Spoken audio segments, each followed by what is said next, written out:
আমি যেখানে যেতাম শ্বশুর আব্বাই সেখানে যেত। আমি রান্নাঘরে রান্না করতে গেলে সেখানেও শ্বশুর আব্বা চলে আসত। মাঝে মাঝে শ্বশুর আবু আমায় এমন কিছু কথা বলতো সেটা আমি সহ্য করতে পারতাম না। শিশুর বাবা মা সবসময় বলতো, আমি যদি আমার ছেলেকে না বলতাম তাহলে সে তোমাকে বিয়ে করত না। আমার স্বামী যখন ওই বাড়ি থেকে বেরোতো তখন আমার শ্বশুর আমার ঘরে এসে আমার স্বামীর নামে বাজে মন্তব্য করত।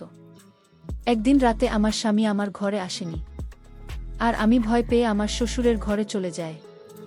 তারপর আমার শ্বশুর আমার যা অবস্থা করলেন সেটা আমার বলতেও লজ্জা লাগছে, কারণ কিছু রাত এতটাই অন্ধকার হয় যে মানুষের জীবন থেকে সব আলো মুছে দেয়। আজকের রাতটা আমার জীবনের এমনই একটা অন্ধকার রাত হয়ে ওঠে। আমার স্বামী রজব এখনো বাড়ি ফেরেনি। রাত 1টা বাজছে। আমি ঘরে বসে তার ফেরার জন্য অপেক্ষা করছিলাম। আমার নজর বারবার ঘড়ির কাঁটার দিকে চলে যাচ্ছিল। সেকেন্ডের কাঁটার সাথে সাথে আমার ভয়ে গলা শুকিয়ে যাচ্ছিল। আমি প্রার্থনা করছিলাম যাতে রজব তাড়াতাড়ি বাড়ি ফিরে আসে। এরই মাঝে হঠাৎ করে বিদ্যুৎ চলে যায়। পুরো ঘরটা একেবারে অন্ধকার হয়ে যায়। আবার অন্ধকারে খুব ভয় লাগে, আর এখন চারিদিক অন্ধকার। এমনিতে আমি রজবের না ফেরার জন্য চিন্তায় ছিলাম। তার উপরে অন্ধকার, আমি কিছু দেখতে পাচ্ছিলাম না। মনে হচ্ছে যেন আমি অন্ধ হয়ে গেছি। আমি কোনো রকমে জিনিসপত্রকে নিজের ঘরের দিকে যাচ্ছিলাম। তখনই পাড়ার একটা কুকুর ঘেউ ঘেউ করে ডেকে উঠল। এত জোরে ডাকত যে মনে হলো সে আমাদের উঠোনে চলে এসেছে। ভয়ে আমার প্রাণটা বেরিয়ে যাওয়ার মতো অবস্থা। বাড়িতে তখন আমার শ্বশুরমশাই ছাড়া আর কেউ ছিল না। তিনি ওনার ঘরে ঘুমোচ্ছিলেন, আর আমি নিজের ঘরে একা ছিলাম। আমার মনে হচ্ছিল যে কুকুরটা আমাদের উঠোনে চলে এসেছে, আর সে যে কোনো সময় আমার কাছে চলে আসতে পারে। আমি ভয়ে ভয়ে আমার শ্বশুরের ঘরে গিয়ে পৌঁছালাম। আমি ওনার ঘরের দরজায় ধাক্কা দিতে লাগলাম। যখন ঘরের দরজা খোলে তখন আমি ভয়ে কাঁপছিলাম। আমি বলি, বাবা, আমার মনে হচ্ছে আমাদের উঠোনে একটা কুকুর ঢুকে পড়েছে। আমার খুব ভয় করছে। আমি কি আপনার ঘরে আসতে পারি? আমি এত ভয় পেয়ে গিয়েছিলাম যে আমার মাথা কাজ করছিল না, তাই হয়তো আমি একটা ভুল পদক্ষেপ নিয়ে ফেলি। আমার শ্বশুরমশাই আমাকে তার ঘরে যেতে বললেন। তারপর ঘরের দরজা বন্ধ হয়ে যায়। আর তারপর আমার সাথে যা হয়েছিল সেটা আমার পক্ষে মেনে নেওয়া সম্ভব ছিল না। তাহলে মূল ঘটনাটি বলি। তা একজন স্ত্রী যদি তার স্বামীর থেকে কম সুন্দর হয়, তাহলে সে সবসময় হীনমন্যতায় ভোগে। আজকাল আমার সাথে সেটাই হচ্ছে। রজব একটা খুব সুন্দর দেখতে জোয়ান ছেলে। আমিও দেখতে খারাপ ছিলাম না, কিন্তু আমার গায়ের রংটা একটু ডেম ছিল। এই কথাটা আমাকে বিয়ের পরের দিনই আমার শ্বশুরমশাই মুখ থেকে শুনতে হয়। সকালে যখন আমি জলখাবার খেতে ঘর থেকে বেরিয়ে আসি, তখন বাড়িতে অনেক আত্মীয় স্বজন ছিল। খাবার টেবিলে আমার শ্বশুরমশাইয়ের সাথে তার বোনেরা বসেছিল। আমার শাশুড়ি মারা গিয়েছিলেন। আত্মীয় স্বজনদের মধ্যে বেশিরভাগই আমার শ্বশুরমশাইয়ের ভাইবোন ছিল। আমি ওনাদের সাথে বসে জল খাবার খেলাম। আমার শ্বশুরমশাই সবার সাথে আমার পরিচয় করিয়ে দিলেন। তিনি খুব খোশমেজাজে ছিলেন। কিছুক্ষণ পর সব আত্মীয়রা তাদের বাড়ি ফিরে যায়। তখন বাড়িতে শুধু আমি আর আমার শ্বশুরমশাই ছিলাম। আমার শ্বশুরমশাই আমার জন্য চা বানিয়ে নিল।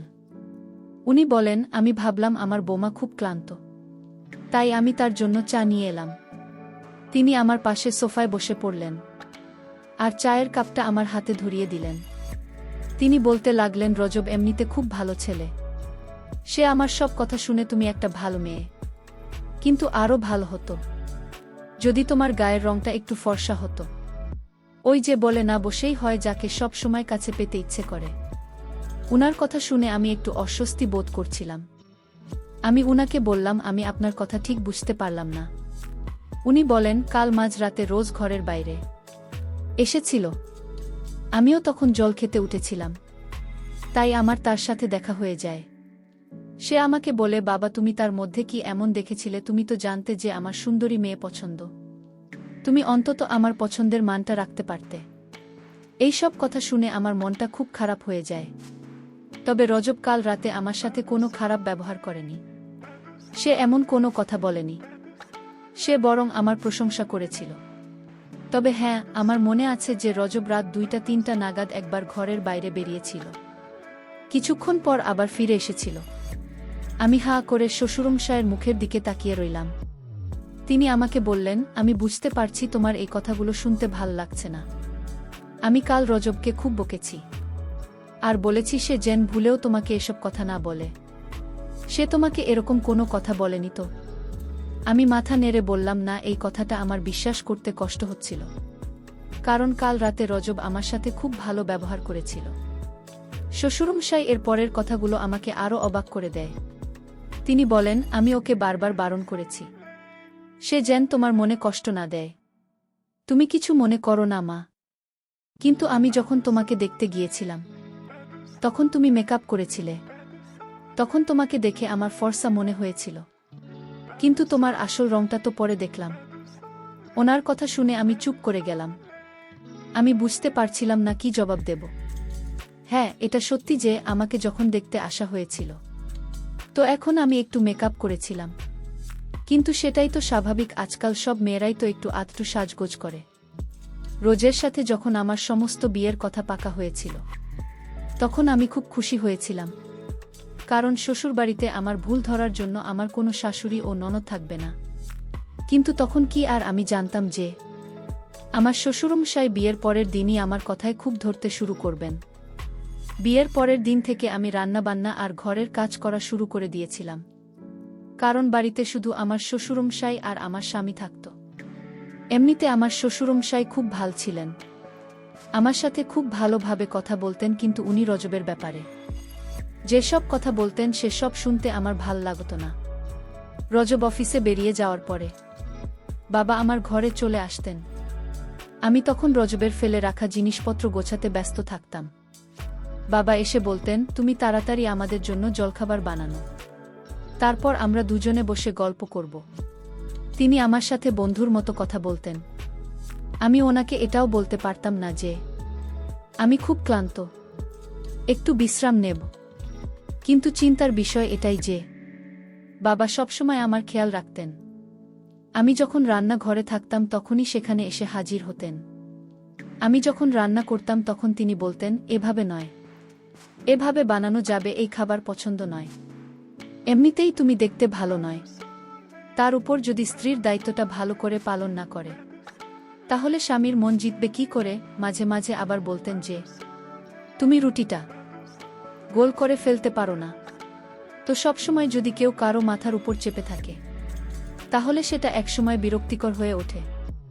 আমিও বাবার উপর বিরক্ত হতে শুরু করেছিলাম। একদিন এমন একটা ঘটনা ঘটে যেটা আমাকে আরও বিচলিত করে তোলে। একদিন আমার শ্বশুরমশাই বলেন, রজব কখনো তোমাকে কোথাও ঘুরতে নিয়ে যাবে না, কিন্তু আমি জানি তোমারও ঘুরতে যেতে ইচ্ছে করে। তুমি অনেক স্বপ্ন নিয়ে এই বাড়িতে এসেছ। চলো তুমি রেডি হয়ে নাও, আমি তোমাকে ঘুরতে নিয়ে যাব, আমরা শপিং করতে যাব। বাবা আমার সাথে আমার শাশুড়ি মায়ের মতোই ব্যবহার করতেন। আমার সব কাজে ভুল ধরতে বলতেন। রজবের এটা পছন্দ নয়, ওটা পছন্দ নয়। আমার মার্কেটে যেতে ইচ্ছে করছিল না, তাই আমি বাবাকে বললাম আজকে ছেড়ে দেন তিনি। তা উনি আমাকে জোর করে মার্কেটে নিয়ে গেলেন। উনি বললেন, আমি তোমাকে একটা সুন্দর জামা কিনে দেব, যেটা পরলে তোমাকে খুব সুন্দর দেখাবে। উনি আমাকে দোকানে নিয়ে গেলেন আর বললেন, তোমার পছন্দ মতো একটা স্যুট তুমি কিনে নাও। আমি কালো রঙের একটা স্যুট পছন্দ করলাম, কিন্তু বাবা বললেন, এমনিতেই তোমার রংটা খুব কালো, তার উপর তুমি যদি কালো রঙের জামা পরে তাহলে তোমাকে ভূতের মতো দেখাবে। তিনি আমার জন্য একটা লাইট কালারের স্যুট পছন্দ করলেন, যেটা আমার একদম পছন্দ হয়নি, কিন্তু আমি চুপ করে রইলাম। উনি বললেন যে রংটা পরে তোমাকে ভালো দেখাবে। আমি যখন শ্বশুরমশাই এর সাথে কথা বলছিলাম তখন আমি দেখলাম পাশের দোকানে রজবকে একটা অন্য মেয়ের সাথে। বাবাও সেটা দেখতে পেলেন। রজতদের সাথে যে মেয়েটা ছিল সে বেশ সুন্দর দেখতে ছিল। বাবা বলতে লাগলেন, দেখেছ, আমি বলেছিলাম না রজবের সুন্দরী মেয়ে খুব পছন্দ।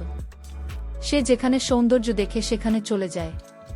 রজব সেই মেয়েটার সাথে খুব হেসে হেসে কথা বলছিল। এটা দেখে আমার চোখে জল চলে আসে। আমি ওখান থেকে কিছু না কিনেই চলে আসি। আমার খুব রাগ হচ্ছিল, মনে হচ্ছিল সব কিছু তছনছ করে দিতে। আমি ভাবতে লাগলাম যে রজব কিরকম ছেলে। সে আমাকে বলতো সে আমাকে ভালোবাসে, আর বাইরে গিয়ে সে অন্য মেয়ের সাথে ঘুরছে। আমার শ্বশুরমশাই বললেন, আমি কখনোই চাই না তোমাদের ঘর ভেঙে যাক মা। তবে ছেলেরা একটু স্বাধীন হয়, বিশেষ করে এমন ছেলেরা যারা সৌন্দর্য দেখে পাগল হয়ে যায়।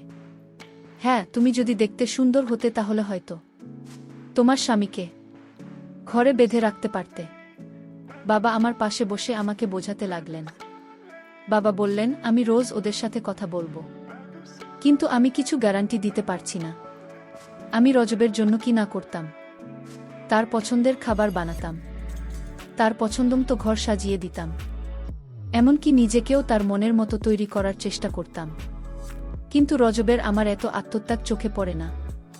রাতে যখন রজব বাড়ি ফিরে আসে, তখন আমি আমার ঘরে বসে কাজ করছিলাম। রজব আমাকে জিজ্ঞেস করে, তোমার কি হয়েছে, শরীর ঠিক আছে তো? আমার তো ইচ্ছে করছিল এখনই বলে দিতে যে আমি তোমার আসল রূপটা ধরে ফেলেছি, কিন্তু বাবা আমাকে অনেকবার বারণ করেছিলেন। বলেছিলেন, এটা করলে আমার ঘর ভেঙে যেতে পারে। যদি জানতে পারে যে তুমি জেনে গেছ তার অন্য মেয়ের সাথে প্রেম আছে, তাহলে তার মন থেকে সব ভয় দূর হয়ে যাবে। আমি রোজ ওকে বলি যে আমার মাথা ব্যথা করছে। রজব বলে, চল, আমি তোমাকে ডাক্তারের কাছে নিয়ে যাচ্ছি। এমনিতেই তোমার গায়ের রং কালো, তার উপর কেঁদে কেঁদে নিজের যে অবস্থা করেছ, তোমাকে একেবারে ভূতের মতো দেখাচ্ছে। কথাটা শুনে আমার খুব অভিমান হয়। আমি বলি, আমি যখন এতই খারাপ তখন আমাকে বিয়ে করলে কেন? আমার কথা শুনে রজব আমার দিকে তাকিয়ে থাকে। তারপর একটু হেসে বলে, আমার অনেক বড় ভুল হয়ে গেছে, কিন্তু কি আর করা যাবে, ভুল যখন হয়েছে তখন তোমাকে সঙ্গে তো করতে হবে। এই বলে সে হাসতে হাসতে আমার পাশে এসে বসে। আমি বলি, আমি কোথাও যাব না, আমার মাথা ব্যথা করছে, আমি ওষুধ খাবার ঠিক হয়ে যাবে। এই বলে আমি ঘর থেকে বেরিয়ে চলে যাই। কিন্তু আমার মনটা খুব খারাপ হয়ে যায়। স্বামী যদি তার স্ত্রীকে ভালোবাসে আর সবসময় তার খুঁত ধরে, তাহলে এক সময়ে স্ত্রী ও তার স্বামীর প্রতি ভালোবাসা কমে যায়। রোজ ওদের প্রতি আমার টান আস্তে আস্তে কমতে শুরু করেছিল। একদিন আমার শ্বশুরমশাই বলেন যে তাদের পরিবারের একজনের বিয়ে আছে, তাই আমাকে তৈরি থাকতে বলেছিলেন। আমিও একটু সাজগোজ করেছিলাম। সেই সময় রোজ ঘরে আসে আর আমার দিকে এখন জোরে তাকিয়ে থাকে। ওকে দেখে আমার মনে হলো যে আমি হয়তো তার মনে প্রভাব ফেলতে পেরেছি। সে আমার পাশে এসে দাঁড়িয়ে বলে, তুমি যতই সাজগোজ করুন না কেন, আমার মতো সুন্দর তুমি কখনোই হতে পারবে না। এই বলে সে আমাকে আয়নার সামনে নিয়ে যায়। আমার মনটা পুরো ভেঙে যায়। এতক্ষণ আমি ভাবছিলাম যে 1 ঘন্টা ধরে আমি এত সাজলেন সেটা সার্থক হয়েছে। কিন্তু রজবের কথা শুনে আমার ভুল ধারণা ভেঙে গেল। মনে হচ্ছিল আমার শ্বশুরমশাই ঠিকই বলেন যে ছেলেরা সেই মেয়েকে ভালোবাসতে পারে যারা দেখতে সুন্দর হয়। আমি রজবের থেকে সরে আসি। রাগের মাথায় আমি আমার সব গয়না খুলে ফেলি, তারপর টিস্যু পেপার দিয়ে মেকআপ মুছে ফেলি। এটা দেখে রজব একটু গম্ভীর হয়ে যায় আর বলে, রজনী, তুমি এটা কি করছো? আমরা এমনিতেই অনেক লেট হয়ে গেছি। আমি বলি, আমি কোথাও যাব না।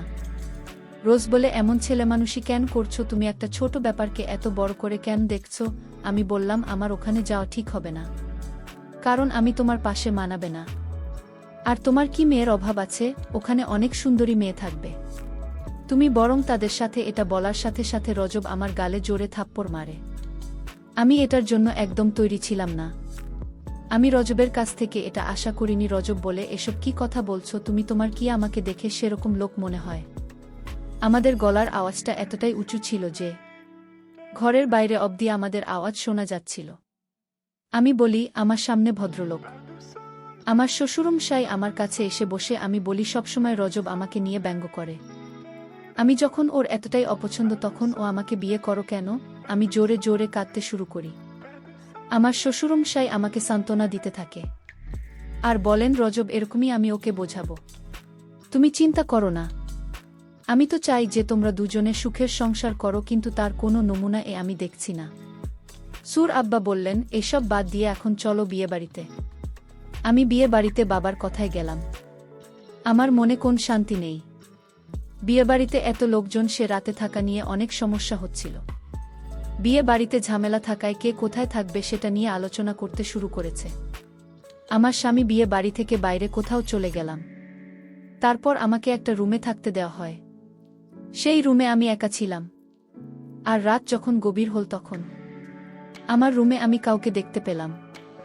আমি বুঝতে পারছি না যে কে সে আমার রুমে এত রাতে। বন্ধুরা, গল্পটি আজ ব্যস্ততার কারণে শেষ করতে পারছি না। পরবর্তী পর্ব পাওয়ার জন্য আমার চ্যানেলটিকে সাবস্ক্রাইব করে পাশে থাকবেন। ধন্যবাদ। হু